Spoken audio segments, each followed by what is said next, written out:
Hi everyone. So I just want to explain what is really happened the last video that I upload, but it's only a short video of David. So before that, I already talked to David about that because he want go to the doctor first before he go back to the US for his eyes. So I make him an appointment. So I call the hospital here in our province, which is in Iba, Zambales. And I asked them if we need an appointment, but they said it's a walk-in, no appointment needed. So, and it's happened on Friday. Yesterday, it's November 22. So, but we need to go there early because it's only 10 persons that that they because they said the doctor is so busy. She have a lot of operation that need to do. So we came there at 6 a.m. so we can get the slot. So and then we came there on time, and David, it's number 9. So after that we wait because they said that the doctor come at 8 o'clock. So we wait. So we know that David he's the kind of person that very impatient. So here's what happened. Um, while we are waiting, and then after we got the slot, so we go find the place to sit. Then David, that he really like to smoke, and it's like it's make him crazy if he don't smoke, and that is a really make me stress that he's smoking and he cannot stop of it. So then after that we get the number, and he asked me go outside because he really wants to smoke. So I tell to him that I don't bring a cigarette for him. I don't bring any lighter for him. And okay, but he really crazy to want to smoke. Then we go outside the hospital, and then the security guard saw us that because I push him in the outside to smoke, and he asked some people there if they can give cigarette to him. And then I tell to him, and then the other nurse, no, that's not a nurse, that is a lady from the information, that she said that ma'am or sir, we're not allowed you to smoke here. That is a policy in this hospital. So David is always do that everywhere we go, and that is the reason why we always have arguing. And then I push him back inside of the hospital to so we can wait the doctor come. And then I think it's because David is also no sleep on that night, because I think he's excited or he really wants to go outside like that. So I tell to him before that morning, I tell to him that he need to sleep early so we can wake up early because we go to the hospital.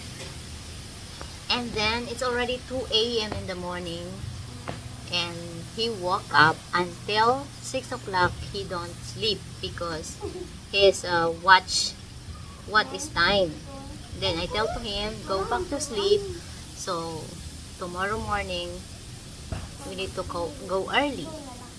So I think that is also one reason why he's kind of so impatient, and it's so he's attitude is he act like that. And then while we're in the hospital, and he keep calling the nurses there, asking what time the doctor comes. So we know all in the Philippines, when you have or a meeting like that, the Filipino is also have a own time. When they tell you that, okay, we have a meeting tomorrow at 8, it's gonna be like 9 or 10 or more than that, or 3 hours like that before they come. So it's a Filipino time, they said. So I know it's not good that the Filipino time, it's they not do the something that they tell you what is time. They not doing it in the right things. So I think that is the second why David is get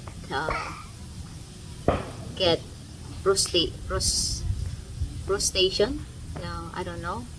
So he keep calling all the nurses, asking where the doctor is, and it's already 9. And then he told me that, can you push me to the doctor office?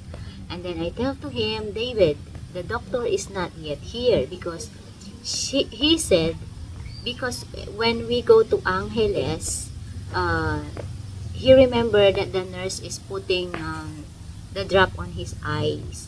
And then I tell to him, they not gonna put the drop on his eyes if the doctor not tell to him, because that's what to do the doctor in Angeles, in Chua Eye Center. So we need to wait the doctor, because the doctor is the one to give that drop to him, because he remember that they need to put the eye drop before they test his eyes, and it's very painful. And it's like after they put the drop on his eye, it's like this he cannot see anything. So that's what he want, but the nurses don't know about that. So because they are waiting for the doctor to come, and it's I think it's a lot of reason why he's get angry, and I'm also already stressed, because he keep like calling all the nurses, and many more. Like we're sitting there, he said he wanna go outside, then I bring him outside again because he really wants to smoke, and then it's make me angry because of that. He always asking for cigarette, and then he start talking so many things, and he embarrassed me. So I keep understanding him. I control my what's that? My emotion. I control. I really wants to cry. I really wants to be angry, but I try to control it. So because we're in the public place, that it's a lot of people hearing what he's saying about me, and he always think crazy about me like that. But it's like it's too much. It's really embarrassed that you call your wife in a very bad words, and and then I tell to him to, okay, if you cannot wait for the doctor, I mean, so we need to go home na, we need to go back home. So then I talked to the nurse. I said, okay, just give our number to another person, so maybe they need it, because my husband cannot wait. He's so impatient to wait for the doctor. So we go home na. And then he keep talking about, he say very bad words to me, and I don't like it. You know, I'm not perfect. I'm not, and what's that? It's like, even you are the most good people in this earth, and when you are when the people is say something very bad to you, when the people is make you angry, and you cannot handle it, so like that. So we go outside because I tell to him that okay, let's go home. And then we argue in outside of the hospital because he really say very bad words to me. And then I tell to him I did everything for him so he can come to the hospital to check his eyes. I help him, and then because this is the plan. This is the plan before he go back to the US. We need to ask the doctor what is the condition of his eyes, if it still can fix, still need operation or what. So at least we have what's that? We know something about his eyes if it still can fix. So that's it. We need just a checkup and ask the doctor what is really happened to his eyes, because David is getting worse and worse every day. His eyes, that's like in his Facebook, he sees so many pictures on his Facebooks, and he think that is me with another guy, or he said that I have a picture naked like that. So I try to understand him because of his eyes, because nobody can deal with him, trust me. Even his friends, or he called best friend, no one. You is like try to take care of him for 1 week, and you can see what is David really is. So some people tell me that why I'm still with David, and then how I handle it. And that is I always on my mind that I need to understand him. I need to control my anger to him, because he really need my help, because nobody wants to stay with David like what I did. I'm stressed, I'm tired, I cry a lot, and I'm not doing something to myself because I always think about him. Like now I'm gaining weight and I have a lot of pimples, and I'm reading about that just because of the stress. And then I have so many like acne on my face, and they said this is cause of the stress. So I try not to be stressed, but taking care of your disabled husband or your partner, or one of your family that need help, it's very tiring. I'm sure some people that watching me right now are understand what I'm saying and understand what is my feeling. So it's hard when you're taking care of the disabled person, and it's getting worse. And the sad is you want to help him or them to get their better, to make them better, but how you gonna help them if they don't help themselves? They not doing something to make them better. So how you gonna help? In my opinion, because that is your self, that is your body. The first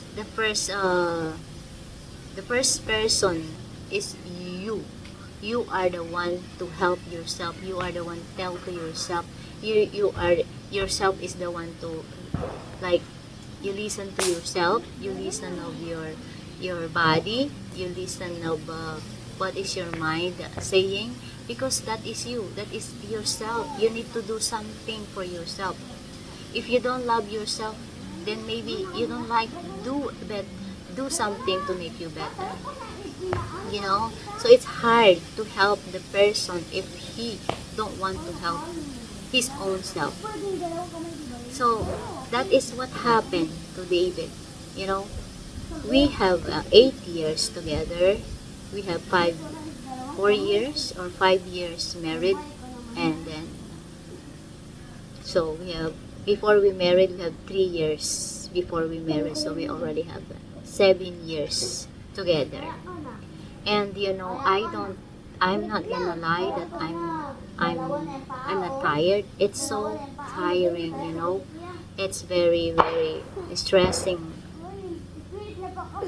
especially the person like David, because he really don't want to do something for himself to make him better. How you gonna help him, you know? And then I keep telling to him that he wants to go back to the US, but not for his health. No, he wanna go there because he wanna buy the car. He wanna go to his cousin. He wanna go to the where is his friend is. I tell to him, I suggest to him, David, you going back there not because of that. You going back there for your health. And I keep telling to him, someday or soon, you're gonna wake up that you cannot see me anymore. And then sometimes he said, yeah, I'm scared. But sometimes it's like, you know, I really don't know. I don't understand now what is David is. I think he's so depressed because he stay only in the room. So it's hard, you know, but really, David is really need help. He is, and I want him to go back to the hospital. But I want to go with him, but we cannot afford it because we cannot afford to buy two tickets for me and for him because we're still paying our house. And I suggest to him that he can go, but I really don't know if they allow him to fly alone without help. So it's a lot of things, and it's hard to talk to David because he really don't listen what I'm saying, and when you give him advice, he don't listen. So how? It's hard. And then, so that is what happened when we went to the hospital. And then, because we have an argument, then he said, I don't want to say a lot of things about. So I tell to him to, okay, let's go home now. So we don't need to wait for the doctor. And he said, okay. But he said to me, he tell to the driver is my cousin. He tell to him that, okay, can you bring me to a Victory Liner that is a bus station so I can go to Angeles? Because the one thing is he also to renew the visa again because I already pay for 1 month. So, but I can't do that without him because I have a power of attorney and I'm married to him, and people in immigration already know me and David, so it's no problem there. But David is always having trust issues, you know. I need to talk to him first before that, and you know, it's a lot of things that me and David problem. So I tell to him on that day, on Friday, that okay, let's go home. And he said, no, I don't want to go home. I want to go to Angeles. I want to go to Angeles. I want to buy ticket like that. Bring me to what? And then of course, I don't let him to go there to do that alone. And if it's something happened to him, and then what's the people thinking about me? I just um, throw him like that. So I don't want to do that without um, without me, because he really can do nothing. He cannot stand. it's hard for him to stand up. He even cannot step one. No, he cannot do anything. So David now condition is in a very very bad very bad situation. So you know, sometimes he's in a good mood and sometimes he's think very very bad thing. So you know, I try to be calm, I try to be understand him, but of course sometimes I get tired. I really really really get tired and stressed. So I hope my subscribers, our subscribers, saying that what is happened. So now I explain to you what is really happened and what is really happened on that day. So just wanna share to you so you know what's the story. So I am now here at my family. So I just want to relax sometimes, and you know, sometimes I have a headache and I can't sleep. Just want to like cry like that. So I hope that you now understand. Pag nagganon na, pag nagganon na, That's it. tapos gumulong, bahay na yun. Bahay na,